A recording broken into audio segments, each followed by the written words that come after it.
Hello everyone, मैं जितेंद्र कुमार। तो आप सभी का टेस्टोपीडिया ऑनलाइन क्लासेस के अंदर हार्दिक स्वागत है। फ्रेंड्स, हम एलसीएम और एचसीएफ के बारे में एक कंप्लीट चैप्टर के ऊपर डिस्कस कर रहे थे और यहाँ पे बहुत सारे कॉन्सेप्ट है वो हम सीख चुके हैं पिछले 3 सेगमेंट्स के अंदर। तो आज ही क्लास के अंदर हम कुछ ऐसे इंपॉर्टेंट कॉन्सेप्ट के ऊपर डिस्कस करेंगे जिसको हम लैंग्वेज बेस्ड क्वेश्चनों के ऊपर, जो एग्जाम के लिए काफी इंपॉर्टेंट होते हैं और एग्जाम के अंदर बहुत बार इस पैटर्न के क्वेश्चन से दोस्तों वो बन के आते हैं। तो पूरे वीडियो को आपको लास्ट तक देखना है, स्किप नहीं करना है। और हाँ, क्लास स्टार्ट करने से पहले अगर अभी तक आपने हमारे चैनल को सब्सक्राइब नहीं किया है तो चैनल को सब्सक्राइब कर लीजिएगा, बेल आइकन प्रेस कर लीजिएगा ताकि क्लास का नोटिफिकेशन है वो आपको ऑन टाइम प्रोवाइड हो सके। तो इन्हीं शुभकामनाओं के साथ में दोस्तों, बिना टाइम खराब किए आज के सेशन को हम स्टार्ट करते हैं।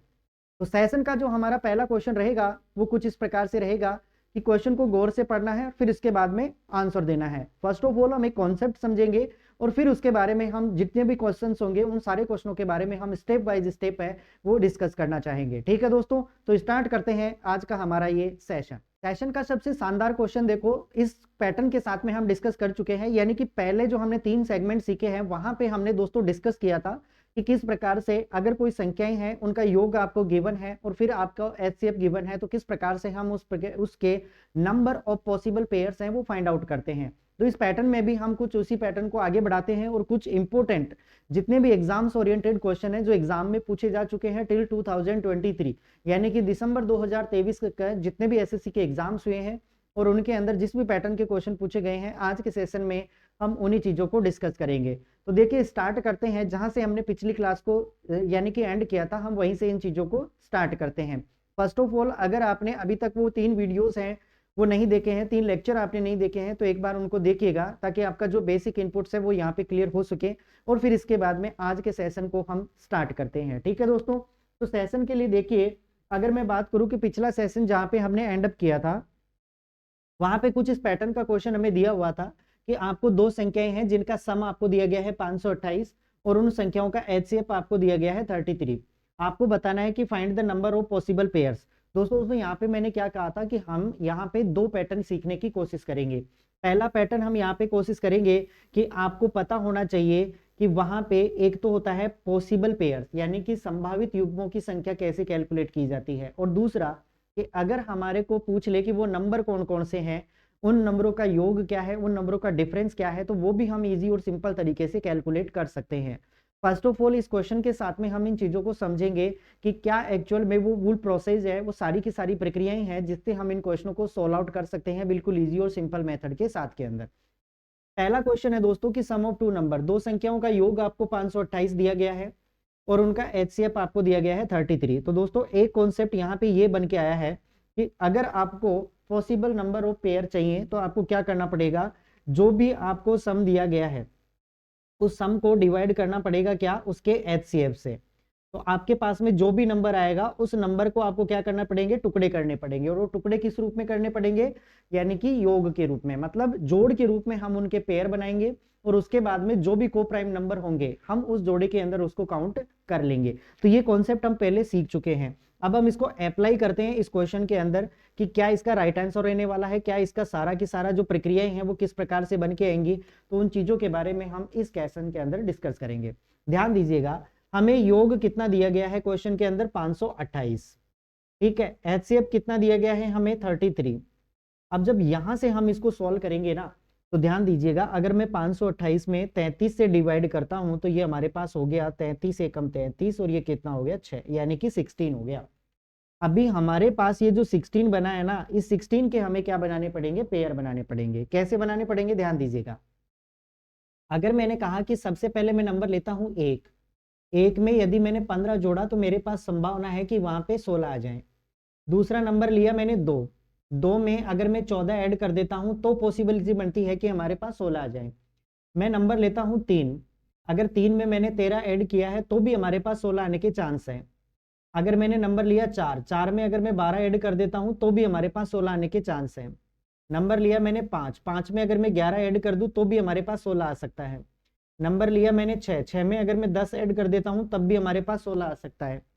नंबर लिया मैंने 7 में अगर मैं 9 ऐड कर दूं तो भी हमारे पास 16 आ सकता है। नंबर लिया मैंने 8, इसमें यदि मैं 8 ऐड कर दूं तो हमारे पास 16 आ सकते हैं। इसके बाद में नंबर फिर से हमारे पास रिवर्स स्टार्ट हो जाएंगे। अब ध्यान दीजिएगा, हमें क्या चेक करना है, यहाँ पे ऐसे पेयर बनाने हैं जिनका HCF क्या हो, आपके पास में 1 हो।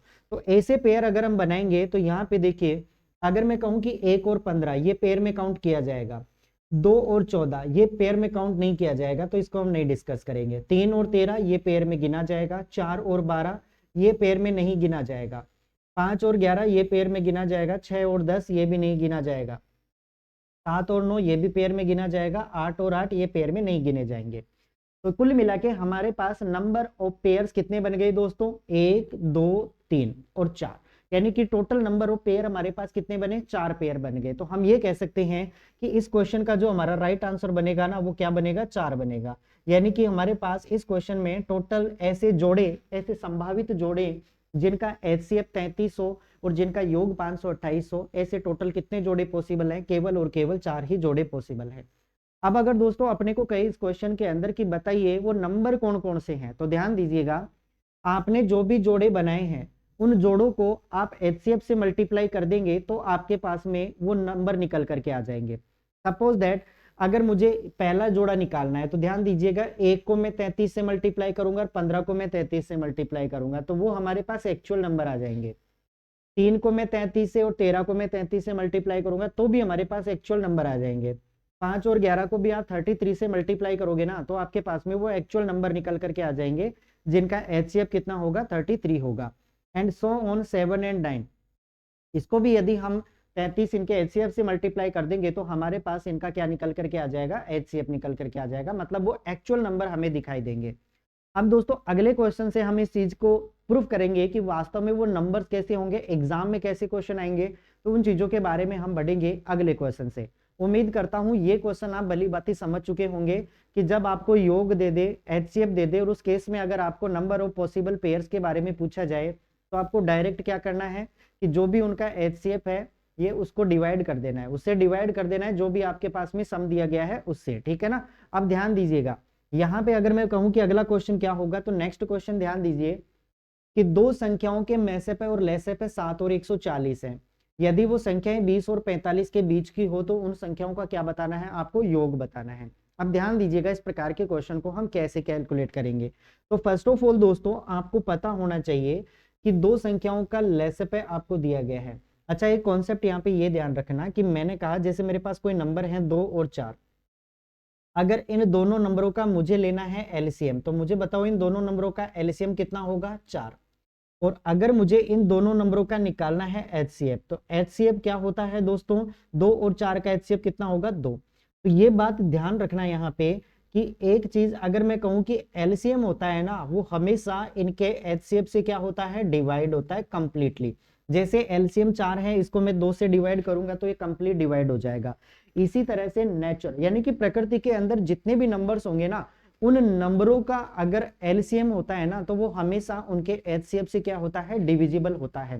तो ये पॉइंट आपको ध्यान में रखना है क्योंकि बहुत इंपॉर्टेंट कॉन्सेप्ट है दोस्तों, यहां से हम पेयर बना सकते हैं। तो जो भी LCM होगा ना, वो हमेशा उनके HCF से क्या होता है, डिविजिबल होता है, विभाजित होता है। अब ध्यान दीजिएगा, अकॉर्डिंग टू क्वेश्चन हम इसकी बात कर लेते हैं। यहाँ पे अगर हमने कहा कि आपके पास में ये जो नंबर गिवन है, हमने कहा LCM कितना है आपके पास में 140, इसको आप डिवाइड कीजिए इनके HCF से, HCF कितना है 7, तो इसको जब मैं डिवाइड करूंगा ना तो मेरे पास कितना आ जाएगा दोस्तों, 20। अब मुझे इस 20 के क्या करना पड़ेंगे, पेयर बनाने पड़ेंगे, ठीक है, 20 के पेयर बनाने पड़ेंगे। अब वो पेयर किस फॉर्मेट के अंदर बनेंगे, क्योंकि देखो LCM क्या होता है, LCM क्या होता है, मतलब गुणा होता है, तो गुणा के रूप में आपको इसके क्या करने पड़ेंगे, टुकड़े करने पड़ेंगे। फर्स्ट ऑफ ऑल अगर 20 के मैं टुकड़े करूं तो देखिए 1 और हमारे पास हो गया 20, 1 को मैं 20 से गुणा करूंगा तो 20 आएगा, 2 को यदि मैं 10 से गुणा करूंगा तो हमारे पास 20 आएगा, इसके अलावा 4 को अगर मैं 5 से मल्टीप्लाई करूंगा तो हमारे पास 20 आएगा, मतलब हमारे पास 20 आने की पॉसिबिलिटीज केवल ये 3 बनती है। अब इसमें से भी हम चेक करेंगे क्या कि हमारे पास HCF कितना होना चाहिए, 1 होना चाहिए। तो यहाँ पे मुझे अगर HCF कैलकुलेट करना है ना, तो ध्यान दीजिएगा 2 और 10 इनका HCF 1 नहीं होता, मतलब ये इस जोड़े में नहीं गिना जाएगा, तो इसको हम हटा देते हैं। 4 और 5 ये गिना जाएगा, 1 और 20 ये गिना जाएगा। अब हमारे को क्वेश्चन में जो कंडीशन दी गई है ना, वो ये कहा गया है कि संख्याएं 20 और 45 के बीच की है।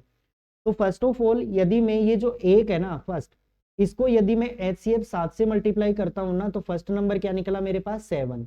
और अगर इसको मैंने 7 से मल्टीप्लाई कर दिया ना तो ये मेरे पास कितना हो गया 140, यानी कि 7 और 140 वो संख्याएं आ गई। लेकिन कंडीशन सेटिस्फाइड नहीं हो रही है कि संख्याएं हमारे पास किस किस के बीच की होनी चाहिए, 20 और 45 के बीच की होनी चाहिए।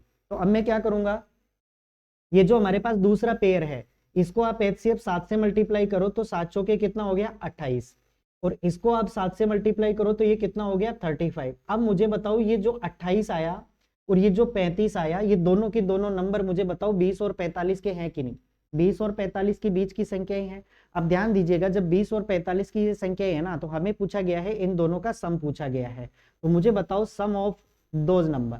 अगर मुझे सम कैलकुलेट करना है तो हमारे पास हो गया 28 प्लस हमारे पास हो गया 35, यानी कि टोटल मिला के जब इनको ऐड करूंगा ना तो ये कितना हो गया हमारे पास 63। यानी कि इस क्वेश्चन का जो राइट आंसर बना ना वो कितना बन गया 63। तो ये हमारे इस क्वेश्चन का क्या होगा, फाइनल आउटपुट होगा। उम्मीद करता हूँ क्वेश्चन को आप भली भांति समझ चुके होंगे। ठीक है दोस्तों, तो यहाँ तक चीजें आपको समझ में आ चुकी होंगी। बढ़ते हैं हम हमारे अगले क्वेश्चन की तरफ कि अगला क्वेश्चन क्या कहता है। ठीक है, कॉन्सेप्ट बहुत इंपॉर्टेंट क्वेश्चन है दोस्तों, एग्जाम के पॉइंट ऑफ व्यू से ये याद रखना। ठीक है, तो इस पैटर्न के क्वेश्चन बन के आते हैं। चलो अगले क्वेश्चन के ऊपर चलते हैं। अगला क्वेश्चन देखिए थोड़ा डिफरेंट है, पिछले वाले क्वेश्चन से थोड़ा डिफरेंट है। क्या कहा गया है कि यदि दो संख्याओं का गुणनफल 63 है और उन दोनों संख्याओं का HCF आपके पास में दिया हुआ है 15, आपको बताना है कि ऐसी संख्याओं के संभावित युग्मों की संख्या कितनी होगी। जब भी दोस्तों ध्यान दीजिएगा, पिछले वाले क्वेश्चन में क्या था कि दो पैटर्न हमने डिस्कस किए कि अगर आपको सम के रूप में दे देता है तो हम सम को डिवाइड कर देंगे किससे, उनके HCF से। दूसरी कंडीशन क्या बनी दोस्तों कि अगर हमें LCM दे दे तो LCM को डिवाइड कर दोगे आप किससे, HCF से, और फिर इसके बाद में पॉसिबल पेयर बनाएंगे। और तीसरी कंडीशन दोस्तों कि जब आपको प्रोडक्ट दे दे, मतलब गुणनफल दे दे, तो ध्यान दीजिएगा जब गुणनफल की बात आती है ना तो उस केस में आपको डिवाइड करना है, किससे डिवाइड करना है, HCF इंटू HCF से आपको इसको क्या करना है, डिवाइड करना पड़ेगा। ठीक है ना, HCF इंटू HCF से आप इसको जब डिवाइड करेंगे ना तो आपके पास में इसका राइट आंसर है वो एकदम आ जाएगा। ठीक है, HCF इंटू HCF। तो ये पॉइंट ध्यान रखना, अब हम बात कर रहे हैं इस पॉइंट के ऊपर। ये हम ऑलरेडी डिस्कस कर चुके, ये हम ऑलरेडी डिस्कस कर चुके। अब बात कर रहे हैं हम इस थर्ड कॉन्सेप्ट के ऊपर, मतलब जब भी आपको प्रोडक्ट दे देना तो उस केस में आपको करना क्या है कि हमेशा उस प्रोडक्ट को आप डिवाइड कीजिए 2 बार LCM से, यानी कि HCF का स्क्वायर हो जाएगा, उसको डिवाइड कर दीजिए आप प्रोडक्ट से, उसके बाद में आप यानी कि प्रोडक्ट के रूप में आप क्या कर दीजिए, उनके टुकड़े कर दीजिए। ध्यान दीजिएगा कैसे करना है। सपोज दैट हमारे पास ये क्वेश्चन है, अभी इस क्वेश्चन को हम सॉल्व करेंगे कैसे, ध्यान दीजिएगा। गुणनफल कितना दिया गया है हमारे पास 6300, इसको मैं डिवाइड करूंगा HCF इंटू HCF, यानी कि 15 इंटू 15 से मैं इसको डिवाइड कर दूंगा। तो 15 से मैंने इसको काटा तो ये कितना हो गया, 15 चौके 60 और 15 दूना 30। 15 से जब मैं इसको काटूंगा तो ये कितना हो जाएगा, 15 दूना 30 और 15 इंटे 120, यानी कि हमारे पास कितना आ गया 28। अब इस 28 के हमें क्या करने पड़ेंगे, टुकड़े करने पड़ेंगे, किस फॉर्मेट के अंदर, गुणा के रूप में। तो ध्यान दीजिएगा जब इनके हम टुकड़े करेंगे ना तो टुकड़े हमारे पास कैसे हो सकते हैं। पहला मैं नंबर लूंगा 1, 1 को मैं कितने से मल्टीप्लाई करूं कि 28 आ जाए, तो हमारे पास आ गया 28। दूसरा नंबर लिया मैंने 2, 2 में कितने से गुणा करूं कि 28 आ जाए, तो 14 हमने लिया। 3 से होगा नहीं, 4 का अगर मैंने 4 लिया तो 4 को अगर मैं 7 से गुणा करूं तो मेरे पास 28 आ सकता है। क्या और कोई पॉसिबिलिटी जैसी बनती है? देखो हम अगर 5 लेंगे 5 से डिवाइड होता नहीं है, 6 लूंगा 6 भी डिवाइड नहीं होता, 7 लूंगा तो 7 और 4 तो हम ऑलरेडी ले चुके हैं। यानी कि कुल मिला के हमारे पास जिन पेयर के बनने की पॉसिबिलिटीज है ना वो हमारे पास ये 3 है। अब इस 3 में से भी हम एक वैल्यू को यहाँ पे हटाएंगे क्योंकि 2 और 14 का HCF हमारे पास कितना, 1 नहीं होता, मतलब ये दोनों को प्राइम नंबर नहीं है, इसका मतलब हम इसको काउंट नहीं करेंगे। तो कुल मिला के हम काउंट करेंगे एक तो 1 और 28 को, और एक कैलकुलेट करेंगे 4 और 27 को। यानी कि कुल मिला के हमारे पास नंबर ऑफ पेयर बने वो कितने बने दोस्तों, 2 बन गए। तो हम इस क्वेश्चन का राइट आंसर है ना वो कितना लगा सकते हैं, यहाँ पे 2 यूज में ले सकते हैं कि नंबर ऑफ पेयर हमारे पास कितने बने, 2 नंबर ऑफ पेयर बन गए। तो ऑप्शन नंबर ए इस क्वेश्चन का क्या हो जाएगा, राइट आंसर हो जाएगा। अगर हमें क्वेश्चन में कहा होता कि बताओ वो संख्याएं कौन कौन सी होगी, तो यहाँ पे हम उन संख्याओं को भी कैलकुलेट कर सकते हैं। कैसे? मैंने कहा जो भी आपने पेयर बनाए हैं उन पेयरों को आप मल्टीप्लाई कर दीजिए उनके HCF के साथ में, तो आपके पास में एक्चुअल में वो नंबर आ जाएंगे जिन नंबरों का HCF 15 होगा और जिन नंबरों का जो टोटल मल्टीप्लाई है वो कितना होगा, 6300 होगा। तो इस प्रकार से हम वो संख्याएं भी फाइंड आउट कर सकते हैं और साथ ही साथ में हम दोस्तों नंबर ऑफ पेयर भी काउंट कर सकते हैं। तो उम्मीद करता हूं ये क्वेश्चन आप सभी स्टूडेंट्स को समझ में आ चुका होगा। बढ़ते हैं अगले क्वेश्चन की तरफ कि अगला क्वेश्चन क्या कहता है। ठीक है, नेक्स्ट क्वेश्चन देखिए। अभी मैंने कहा पिछले क्वेश्चन में मैंने आपको बताया कि यहाँ पे हम नंबर भी फाइंड आउट कर सकते हैं। और अगला क्वेश्चन देखिए कि दो संख्याओं का योगफल 1215 है तथा उनका मैसेप 81 है। आपको बताना है कि वो संख्याएं 500 और 700 के अगर बीच में है तो बताना है उन संख्याओं के व्युत्क्रम का योग क्या होगा। मतलब उन संख्याओं का उल्टा करके आपको कुल मिला के क्या करना है, ऐड करना है। अभी ध्यान दीजिएगा किस प्रकार से हम इस क्वेश्चन को करेंगे। सबसे पहले आपको दिया गया है योग, तो आप क्या करेंगे, इस योग को डिवाइड करेंगे उनके एचसीएफ से। अब जब योग को एचसीएफ से डिवाइड करेंगे ना, तो मुझे बताओ योग हमें कितना दिया हुआ है, 1215। इसको मैं डिवाइड करूंगा, एचसीएफ कितना है हमारे पास, 81 से। जब 81 से मैं इसको डिवाइड करूंगा ना दोस्तों, तो हमारे पास क्या निकल के क्या है, देखो 81 को मैं एक बार भाग दूंगा तो 1 आ जाएगा और ये हमारे पास 5 आ जाएगा। मतलब टोटल हमारे पास कितना आया, 15। अब इस 15 के हमें क्या करेंगे, टुकड़े करेंगे। टुकड़े किस रूप में करने हैं, जोड़ के रूप में। तो टुकड़े क्या क्या बन सकते हैं दोस्तों, 1 और 15 के क्या क्या टुकड़े बन सकते हैं, तो ध्यान दीजिएगा। सबसे पहले तो 1 नंबर लूं और 1 में मैं कितना जोड़ू कि 15 आ जाए, तो 1 में मैं 14 ऐड कर सकता हूँ। नंबर लिया मैंने 2 में कितना जोड़ू कि 15 आ जाए, तो हम लेंगे 13। फिर लेंगे नंबर हम 3 में कितना जोड़ू कि हमारे पास 15 आ जाए, तो मैं लूंगा 12। फिर नंबर लिया मैंने 4 में कितना जोड़े कि 15 आ जाए, तो हम यहाँ पे नंबर लेंगे 11। फिर नंबर लिया मैंने 5 में कितना जोड़े कि हमारे पास 15 आ जाए, तो 10। 6 में कितने जोड़े कि हमारे पास 15 आ जाए, तो 9। 7 के बाद में कितने लें कि हमारे पास 15 आ जाए, तो 8। अब देखो मैं यहाँ पे 8 नहीं ले सकता। क्यों नहीं ले सकता, क्योंकि 8 में मैं 7 जोड़ूंगा ना तो हमारे पास 15 आएगा और ये नंबर हम ऑलरेडी ले चुके हैं। तो कुल मिला के हमारे पास जितने भी नंबर बनने की पॉसिबिलिटीज है ना, वो नंबर हमारे पास ये हैं। अब यहाँ पर भी हम ऐसे नंबर हटा देंगे जिनका को प्राइम नंबर नहीं है, मतलब जिनका एचसीएफ 1 नहीं है, ऐसे नंबर को हम पर्टिकुलरली यहाँ से क्या कर देंगे, हटा देंगे। तो सबसे पहले देखो ये नंबर बिल्कुल लिया जाएगा, ये नंबर बिल्कुल लिया जाएगा, ये नंबर ध्यान दीजिएगा 3 और 12 का एचसीएफ 1 नहीं होता है, इसका मतलब ये जोड़े में काउंट नहीं किया जाएगा। 4 और 11 का एचसीएफ 1 होता है, मतलब ये काउंट किया जाएगा। 5 और 10 नहीं लेंगे क्योंकि एचसीएफ 1 नहीं होता। 6 और 9 का एचसीएफ 1 नहीं होता, इसको भी नहीं लेंगे, तो ये नंबर लेंगे ये। यानी कि कुल मिला के हमारे पास नंबर ऑफ पेयर कितने बन गए, 1 2 3 एंड 4। तो अगर हमारे को इस क्वेश्चन में पूछा होता कि बताइए कि नंबर ऑफ पेयर कितने होंगे दोस्तों, तो नंबर ऑफ पेयर हम यहाँ पे काउंट कर सकते हैं आसानी से कि 1 2 3 एंड 4 टोटल नंबर ऑफ जोड़े कितने बने, हमारे पास 4 बनेंगे। लेकिन हमें क्वेश्चन में ये नहीं पूछा गया है, हमें पूछा गया है कि आपको बताना है कि वो संख्या 500 और 700 के बीच की नंबर है। ठीक है, और फिर बताना है कि जो भी नंबर मिले ना उनका उल्टा कीजिए और उल्टा करके आप उनको ऐड कर दीजिए। तो मुझे बताओ, अगर मैं यहाँ पे ये जो नंबर है, ये जो पेयर बने हैं, अगर मैं इनको इनके एचसीएफ से मल्टीप्लाई कर दूं तो हमारे पास वो संख्याएं आ जाएंगे। तो अगर मैंने 1 को 81 से मल्टीप्लाई किया तो हमारे पास 81 आया, ये नंबर 500 से कम है, इसका मतलब ये तो यूज में नहीं होगा। फिर मैं नंबर लेता हूं 2 और 13। 81 को मैंने 2 से गुणा किया तो हमारे पास हो गया 162, ये भी 500 से बहुत कम है, मतलब ये भी काउंट नहीं होगा।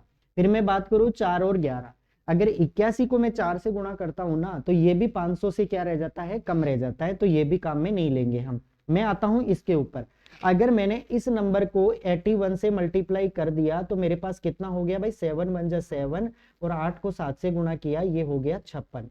और अगर मैंने इस नंबर को 81 से मल्टीप्लाई कर दिया ना तो ये मेरे पास कितना हो जाएगा, 648। अब ध्यान दीजिएगा ये मुझे दो नंबर्स मिल गए, कौन कौन से, एक तो मिल गया मुझे 567 और एक मिल गया 648। अब बताओ ये दोनों के दोनों नंबर हैं वो 500 और 700 के बीच के हैं कि नहीं, तो इसका मतलब यहाँ पे कंडीशन हमारी सेटिस्फाइड हो रही है पूरी तरीके से। तो हम ये कह सकते हैं कि इस क्वेश्चन का जो हमारा पास फर्स्ट नंबर बना ना, वो फर्स्ट नंबर क्या बना, 567, और हमारे पास जो सेकंड नंबर बना है ना वो क्या बना है, 648 बना है। अब हमें क्या चाहिए, इन दोनों नंबरों का रेसिप्रोकल, मतलब उल्टा। तो अगर मैं इसका उल्टा करूंगा ना तो ये हो जाएगा 1/567 हो जाएगा, और ये हो जाएगा हमारे पास 1/648। बस इन दोनों का क्या करना है, हमारे को सम करना है, और वहीं आपके इस क्वेश्चन का क्या हो जाएगा, राइट आंसर हो जाएगा। चलो तो मिलते हैं हम इसके क्वेश्चन कैलकुलेशन के ऊपर कि इसका हम सम किस प्रकार से करेंगे। ठीक है, तो यहाँ पे ध्यान दीजिएगा, अगर हमें चाहिए कि 1 हमारे पास है 567, और दूसरा नंबर 1 हमारे पास है दोस्तों क्या, 648। ठीक है, ये दोनों ही नंबर तो आपको गिवन है, देखो 1/648 और 1/567। इन दोनों का मुझे क्या करना है, ऐड करना है। ऐड करूंगा तो मैं क्या लूंगा यहाँ पे, एलसीएम। एलसीएम क्या होगा, इन दोनों का मल्टीप्लाई। ठीक है ना, 648। अब ध्यान दीजिएगा, इसका भाग इसमें देंगे तो आपके पास बचेगा 648, और इससे इसको डिवाइड कर देंगे तो आपके पास बचेगा 567। इन दोनों को जब मैं ऐड करूंगा ना, तो यहाँ पे तो कितना आ जाएगा, 1215, और यहाँ पे कितना हो जाएगा, 567 इंटू 648। अब ध्यान दीजिएगा, अगर यहाँ से मैं काटता हूँ ना इसको, तो हमारे पास देखो 81 से मैं इसको काटता हूँ ना, तो ये कट जाएगा 7 टाइम, और इसको जब मैं 81 से काटूंगा ना, तो 81 एकम 81, और ये कितना हो गया हमारे पास, 5 हो गया। ठीक है, यहाँ तक बातें समझ में आई क्या। अब ध्यान दीजिएगा, फिर से हम इसको काटेंगे तो 8 और 14 और 4 18, मतलब 3 से पूरी पूरी वैल्यू कट जाएगी, तो 3 से इसको काटेंगे, 3 5 से 15, और 3 से इसको काटूंगा तो 3 दूनी 6, 3 एकम 3, और 3 6 के 18। ऊपर हमारे पास कितना बचा है, 5। नीचे हमारे पास कितना बचा है, 7 को 6 से मल्टीप्लाई करेंगे 42, बच गया कितना, 4, 7 और 4 11, 7 दूनी 14 और 1 15, यानी कि 5/1512 हमारे इस क्वेश्चन का क्या हो जाएगा, फाइनल आंसर हो जाएगा। और दोस्तों यही इस क्वेश्चन का राइट आंसर है, 5/1512, यानी कि ऑप्शन नंबर सी इस क्वेश्चन का क्या हो जाएगा, राइट आंसर हो जाएगा। थोड़ा क्वेश्चन कैलकुलेटिव है, लेकिन दोस्तों अप टू मेंस लेवल, जब तक आप मेंस लेवल की तैयारी करोगे ना, तब तक इस पैटर्न के क्वेश्चन है वो आपके बनते जाएंगे, और ये क्वेश्चन एग्जाम ओरिएंटेड है, एग्जाम में पहले पूछा जा चुका है। ठीक है, तो कॉन्सेप्ट आप समझ चुके होंगे। ठीक है, किस प्रकार से आपको number of possible pair count करने हैं, और फिर उसके बाद में वो एक्चुअल नंबर आपको कैलकुलेट करना पड़ेगा, तभी आप इस क्वेश्चन के नजदीक पहुंच सकते हो। ठीक है, तो फर्स्ट क्वेश्चन हमारा यहाँ पे कंप्लीट होता है। हम बढ़ते हैं हमारे अगले क्वेश्चन की तरफ कि अगला क्वेश्चन क्या होगा और क्या उसका राइट आंसर रहने वाला है। तो दोस्तों ध्यान दीजिएगा, अगला क्वेश्चन है हमारा कि 3 अंकों की वह बड़ी से बड़ी संख्या कौन सी है जिसे 10 12 15 से भाग देने पर हर बार 4 शेष बचता है। मतलब 3 डिजिट आपको लार्जेस्ट नंबर फाइंड आउट करना है, जिसको यदि हम 10 12 15 से भाग दें तो हर बार में आपके पास रिमाइंडर कितना बचना चाहिए, 4 बचना चाहिए। ये हमारा क्वेश्चन है। अभी दोस्तों ध्यान दीजिएगा, इस क्वेश्चन को कैसे करना है। मतलब 4 अंकों की बड़ी से बड़ी संख्या, अगर मैं आपसे कहूं कि मुझे बताओ 2 डिजिट लार्जेस्ट नंबर कौन सा होगा। 2 डिजिट अगर आपको लार्जेस्ट नंबर बताना हो दोस्तों, तो लार्जेस्ट नंबर कौन सा होगा, 2 डिजिट 99।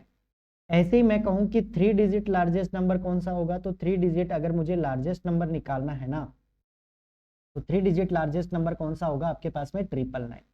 अब दोस्तों ध्यान दीजिएगा, हमने 2 डिजिट कैलकुलेट किया, हमने 3 डिजिट कैलकुलेट किया, और ऐसे ही अगर मैं स्मॉलेस्ट नंबर की बात करूं, तो अगर मैं कहूं कि 2 डिजिट स्मॉलेस्ट नंबर क्या हो जाएगा, 10।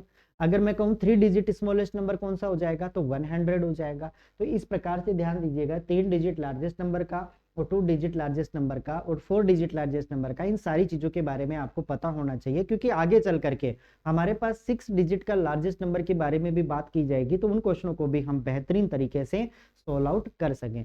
फर्स्ट ऑफ ऑल हम बात कर रहे हैं इस क्वेश्चन की दोस्तों, तो ध्यान दीजिएगा, जब भी आपको इस तरीके के क्वेश्चन दिखाई दे, तो आप कोशिश कीजिए दोस्तों कि ऐसे क्वेश्चन को आप बाई ऑप्शन हिट करना है। ठीक है ना, बाई ऑप्शन हिट करना है ऐसे क्वेश्चन को, क्योंकि बाई ऑप्शन हिट करेंगे ना, तो ये क्वेश्चन है बिल्कुल 1 सेकंड के अंदर सोल्व हो जाएगा। लेकिन अगर इसका थोड़ा तरीका हम देखेंगे ना, तरीका तो पूरा बताने वाला हूं, लेकिन आपको सोल्व आउट करना है। एग्जाम में आपकी अप्रोच क्या रहेगी कि ऐसे क्वेश्चनों को आप बाई ऑप्शन हिट करें। जैसे ऑप्शन से हिट कैसे करेंगे, 10 12 15 से डिविजिबल होना चाहिए, और नंबर 4 शेष होना चाहिए।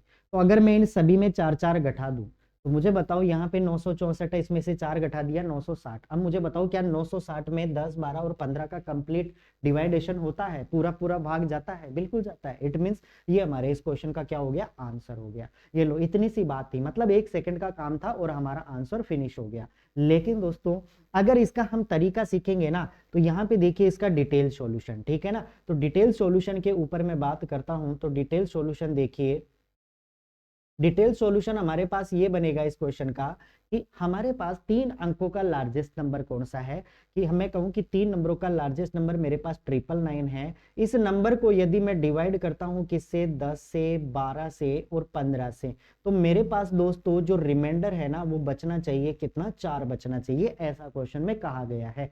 अब मुझे एक चीज बताओ कि जो नंबर 10 से डिवाइड होना है, जो नंबर 12 से डिवाइड होना है, जो नंबर 15 से डिवाइड होना है, इसका मतलब वो कंप्लीट नंबर दोस्तों इनके एलसीएम से भी डिवाइड होगा। तो मैं यहाँ पे ये कह सकता हूं ना कि यहाँ पे 999 हुआ, इस 999 को अगर मैं डिवाइड कर देता हूं 10, 12 और 15 का एलसीएम हमारे पास कितना हुआ दोस्तों, तो एलसीएम निकल के आ गया 60। यानी कि ये नंबर कंप्लीट 60 से क्या होना चाहिए, डिवाइड होना चाहिए, ठीक है ना। ये क्या निकल करके आ गया हमारे पास, एलसीएम निकल करके आ गया 60।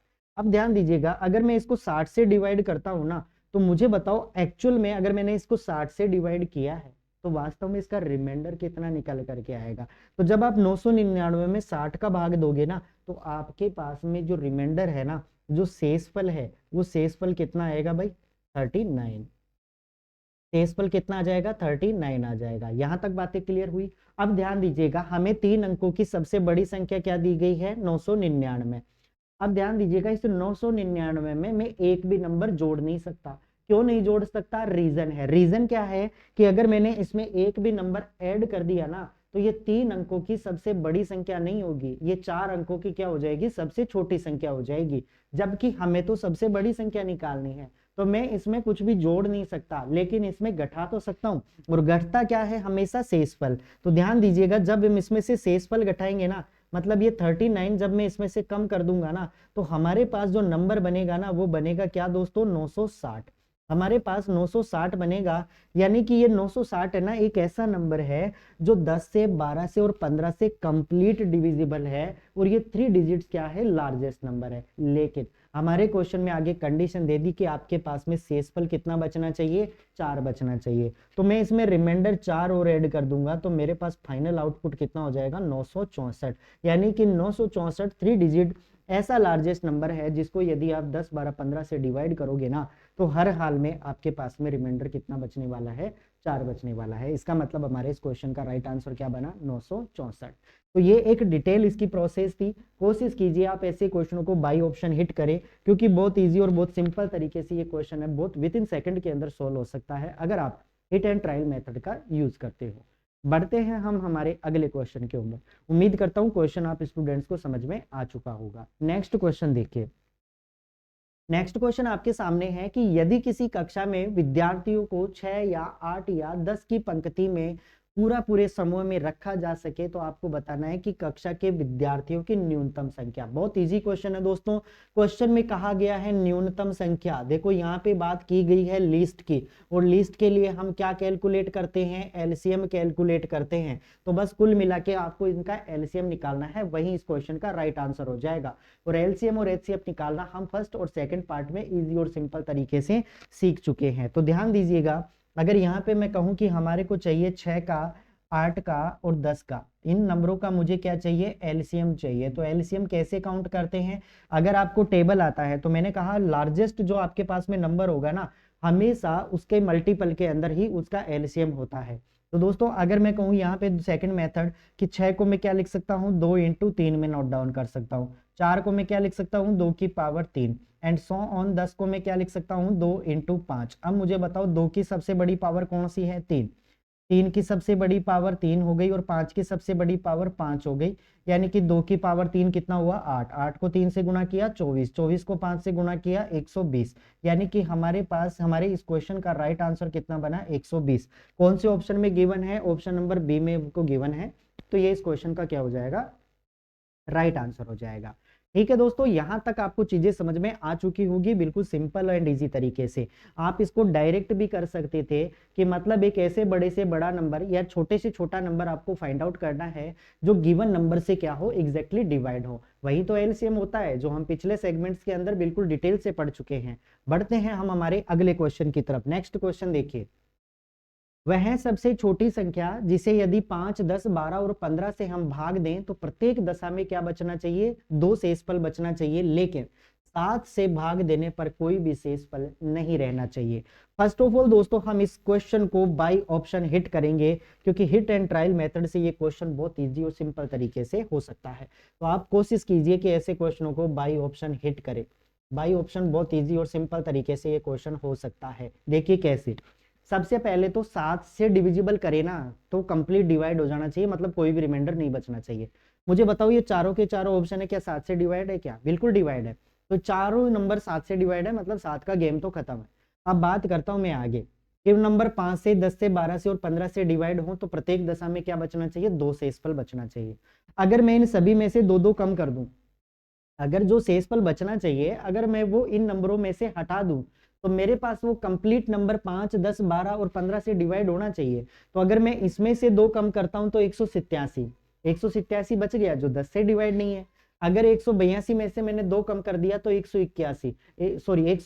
अब 180 वो कंप्लीट नंबरों से डिवाइड हो गया। ये लो, ये हमारे इस क्वेश्चन का आंसर हो गया। तो इस प्रकार से हिट एंड ट्रायल मेथड से आप विद इन सेकंड के अंदर आप इन क्वेश्चनों को सोल्व आउट कर सकते हो। लेकिन हम यहाँ पे डिटेल मेथड के ऊपर बात करेंगे। तो यहाँ पे देखिए डिटेल सॉल्यूशन, इसका डिटेल सॉल्यूशन देखिए किस प्रकार से इस क्वेश्चन को हम सॉल्व आउट करेंगे। तो सबसे पहली चीज हमारे को क्वेश्चन में कहा गया है कि वह सबसे छोटी संख्या जिसको यदि आप 5 से, यदि आप 10 से और 12 से और 15 से आप डिवाइड करते हो ना, तो आपके पास में रिमाइंडर कितना बचना चाहिए दोस्तों? 2 बचना चाहिए। रिमाइंडर आपके पास में कितना बचना चाहिए? 2 बचना चाहिए, ठीक है ना। रिमाइंडर तो 2 बचना चाहिए। बट जब आप सेम नंबर को डिवाइड करोगे ना, जब सेम नंबर को आप 7 से डिवाइड करोगे ना, तो उस केस में आपके पास में रिमाइंडर है वो बचना चाहिए 0। ये हमारे इस क्वेश्चन की क्या है? कंडीशन है। सॉल्व करते हैं। मैंने कहा जो नंबर इनसे डिवाइड होगा ना, वो नंबर 100% इनके किससे डिवाइड होना है? इनके एलसीएम से भी डिवाइड होना है। तो मुझे बताओ इन नंबरों का अगर मैं एलसीएम काउंट करूं तो हमारे पास एलसीएम कितना होगा भाई? 5, 10, 12, 15 का एलसीएम कितना हुआ? 60। ठीक है, 60 को यहाँ पे मैं गुणा कर देता हूं किससे? के से। तो आपके पास रिमाइंडर कितना बच रहा है भाई? 2 बच रहा है। अब ये कह रहा है क्वेश्चन के अंदर कि ये जो नंबर है ना, अगर इस नंबर को हम 7 से डिवाइड कर देना तो आपके पास में कोई भी रिमाइंडर नहीं बचना चाहिए। अब मैं क्या करूंगा? यहाँ पे ऑप्शन की वैल्यू रखूंगा, ठीक है ना। मैं यहाँ पे के की वैल्यू पुट करूंगा। अगर के की वैल्यू रखता हूं मैं 8, तो ध्यान दीजिएगा 60 को मैंने 1 से गुणा किया तो हो गया 60, 60 में मैंने 2 जोड़ा तो हो गया 62। क्या 62 7 से डिविजिबल है? नहीं है। इसका मतलब यहाँ पे हम 1 की वैल्यू नहीं पुट कर सकते। 1 के बाद में मैं रखता हूँ वैल्यू 2, 60 को 2 से गुणा किया 120, 120 में 2 जोड़ा कितना आया? 122।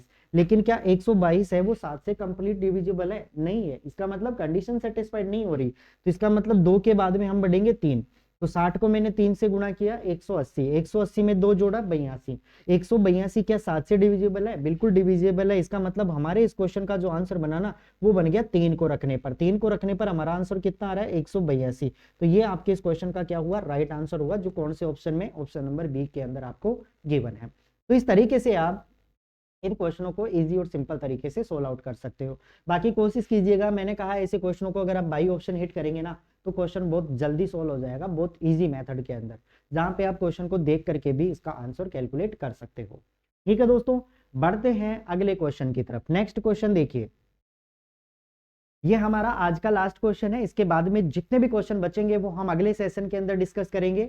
मान लीजिए कि x वह छोटी से छोटी संख्या है जिसको यदि 8, 9, 12, 14 और 36 से अगर हम विभाजित करते हैं ना, तो प्रत्येक बार आपके पास में जो शेष है वो कितना बचना चाहिए? 4 बचता है। लेकिन x को जब 11 से विभाजित करते हैं ना, तो उस केस में हमारे पास कुछ भी शेषफल नहीं बचता है। आपको बताना है कि x का योग क्या होगा। ठीक है, बहुत गजब और शानदार क्वेश्चन है दोस्तों। अब यहाँ पे आप ऑप्शन का सहारा नहीं ले सकते। क्यों? क्योंकि इसने पूछ लिया कि जो संख्या निकालोगे ना उसके अंकों का योग चाहिए। अगर सीधा सटीक क्वेश्चन में कहा होता कि बताओ वो संख्याएं कौन सी है, तब हम by option hit and trial method use कर सकते थे। लेकिन इस क्वेश्चन को आपको क्या करना पड़ेगा? बनाना पड़ेगा। बनाएंगे कैसे? वो चीज देखिए। यहाँ पे क्या कहा गया है कि मान लीजिए x वह छोटी से छोटी संख्या है। ये लो भाई, मैंने मान लिया कि x वह छोटी से छोटी संख्या है। इसको यदि हम भाग देते हैं 8 से, 9 से, 12 से, इसके बाद में है 14 से और 36 से, अगर मैं ऐसा करता हूं ना, तो हमारे पास जो रिमाइंडर है ना वो कितना आ रहा है दोस्तों? रिमाइंडर बच रहा है हमारे पास 4। और आगे कहा गया है कि यदि सेम नंबर को x को हम डिवाइड करते हैं 11 पे तो आपका रिमाइंडर है वो कुछ नहीं बचता है, मतलब 0 बचता है। तो कुल मिला के जैसा हमने अभी जस्ट पिछले वाला क्वेश्चन किया है ना, सेम उसी वे से हम इस क्वेश्चन को सॉर्ट आउट करेंगे। ध्यान दीजिएगा, अगर कोई नंबर मुझे बताओ आप 8, 9, 12, 14 और 36 से डिवाइड है, इसका मतलब वो नंबर है वो उनके एलसीएम से भी 100% डिवाइड होगा। बात समझ पा रहे हो आप, एलसीएम से भी डिवाइड होगा। तो मुझे बताओ x अपॉन यहाँ पे क्या हो जाएगा, एलसीएम। अब एलसीएम काउंट करेंगे कि इसका एलसीएम कितना रहने वाला है। तो दोस्तों यहाँ पे एलसीएम के लिए मैंने बताया कि यहाँ पे आपको लार्जेस्ट फाइंड आउट के ऊपर करना पड़ेगा, लार्जेस्ट जो पावर है उसके ऊपर। देखो 2 की पावर 3, तो यहाँ से मैं ले लूंगा 2 की पावर 3 हो जाएगा, इनटू फिर उसके बाद में देखो 3 की पावर कितना हो गया हमारे पास, 2 हो गया। ठीक है, 9 चौके 36, इसमें भी नहीं आता, तो 3 की पावर कितना हो गया, 2 हो गया। और कौन सा नंबर आपको दिख रहा है यहाँ पे, ठीक है, 6 दूनी 12, 2 इंटू 3 हो गया, 2 इंटू 7 यानी कि 7 हो गया हमारे पास। इसके अलावा और कौन सा नंबर बढ़ा हमारे पास, 9 चौके 36, ठीक है, यही बच गया। तो ये कितना हो गया 8, इंटू ये कितना हो गया 9, इंटू ये कितना हो गया 7, 9 को 8 से गुणा किया 72, 72 को आप 7 से मल्टीप्लाई कीजिए तो 7 दूनी 14 और ये कितना हो गया 50, यानी कि 504।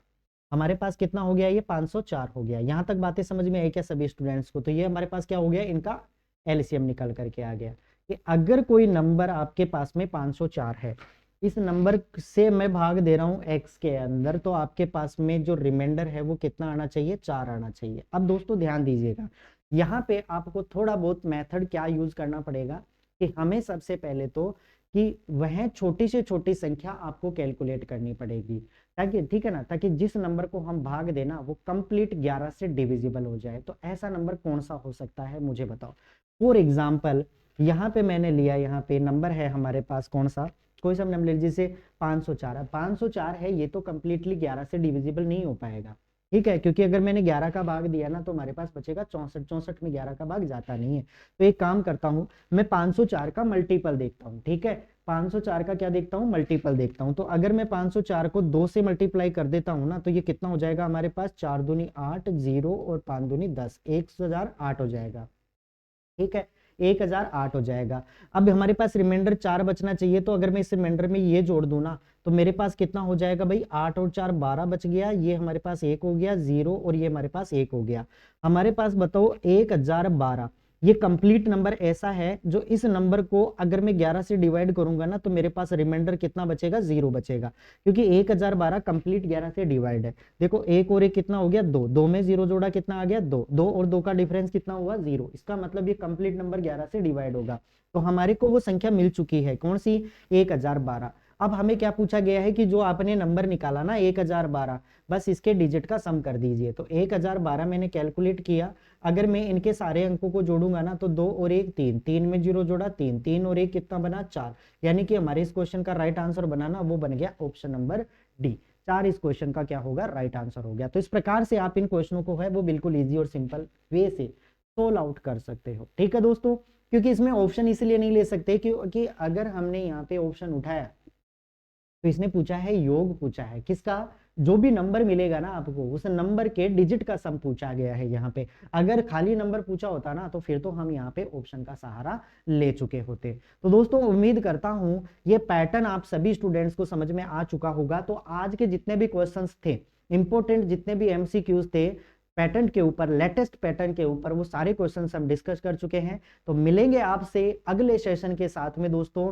तो तब तक आपको हमारे साथ बिल्कुल कंटिन्यू बने रहना है। और अभी तक अगर आपने हमारे चैनल को सब्सक्राइब नहीं किया है तो सब्सक्राइब प्लस बेल आइकन दोनों प्रेस कर लीजिएगा। साथ ही साथ के अंदर अपने दोस्तों को भी शेयर कीजिएगा, ताकि जो भी स्टूडेंट्स तैयारी कर रहे हैं, जिनका टारगेट है 2024 में निश्चित रूप से सफलता लेना दोस्तों, और मैथ्स के अंदर पूरे में से पूरे अगर आपको स्कोर करने हैं तो आप कंटिन्यू हमारे साथ बनी रहिएगा, क्योंकि यहाँ पे हम डिस्कस करेंगे जितने भी एमसीक्यूज इंपॉर्टेंट हैं जो एग्जाम के अंदर बन सकते हैं, उन सारे क्वेश्चनों को हम यहाँ पे इस सेशन के अंदर डिस्कस करेंगे।